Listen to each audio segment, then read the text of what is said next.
Hey guys, so I'm back here with my beloved Ayurvedic teacher, Dr. J. I missed you so much, Dr. J. Yes, we missed you too, Kimberly. So we're gonna do a whole video on breastfeeding. And Yeah. Dr. J, you were saying in India, it's just everywhere. People are just breastfeeding all the time. Yeah, it's very natural in India to have breastfeeding. There's no Public formula spaces. concept at all. Unless the mom cannot feed the baby, there's not enough breast milk. Right. Then there's a formula, substituted. Otherwise, it's always breast milk. Breast milk. And so natural. So natural. Yeah. Yeah, it's been interesting for me. One thing is I didn't realize it until I was pregnant and breastfeeding myself.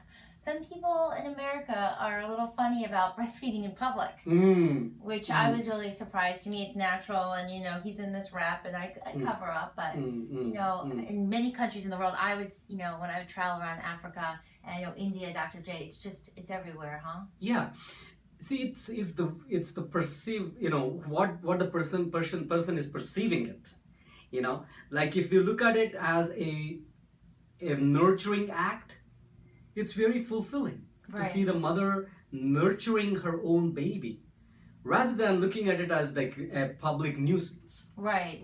It's all the perseverance of a person who is looking at it. Right. In India, it's seen as, the baby is hungry and the mother is feeding the baby. Right. It's part of nature. Yeah. To me, it's just the most natural thing. Yeah. So Dr. J, with compassion, we say that some women with the best intentions just can't produce enough breast milk. They want to be feeding their baby, and it's not that they want to use formula, but they have issues with breast milk. What are some recommendations and some foods? Yeah. Concepts. Let's go back to the anatomy of the breast tissue themselves.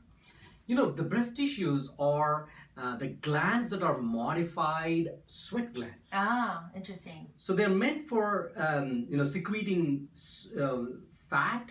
Right. And if you look at the makeup of the sweat glands, they secrete sebaceous secretions as well as sweat secretions.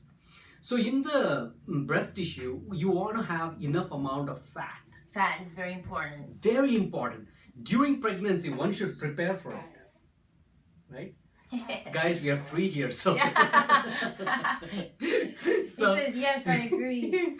So what I was saying is, if you want to breastfeed your child for at least 6 months, you want to have enough amount of fat in your diet. I'm saying good fat.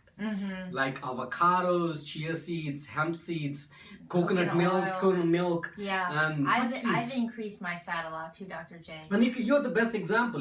There's enough breast milk to feed the baby, and the baby grows so healthy. And look at how much of good immune response the child would get. Right. So he's getting the immunoglobulins.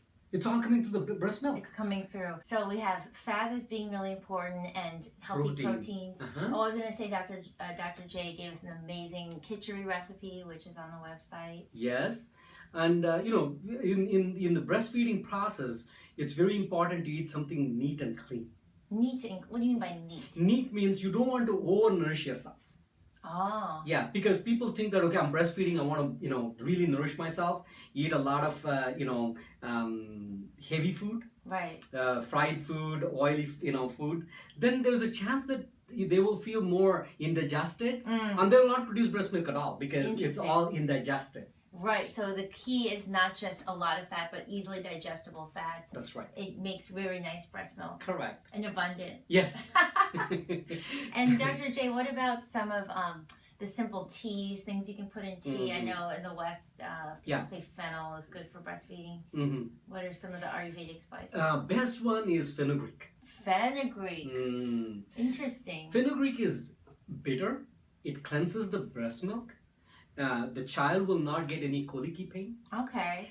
It also makes the breast milk to be more flowing. Okay. Fluid. So we can just put the fenugreek in hot water?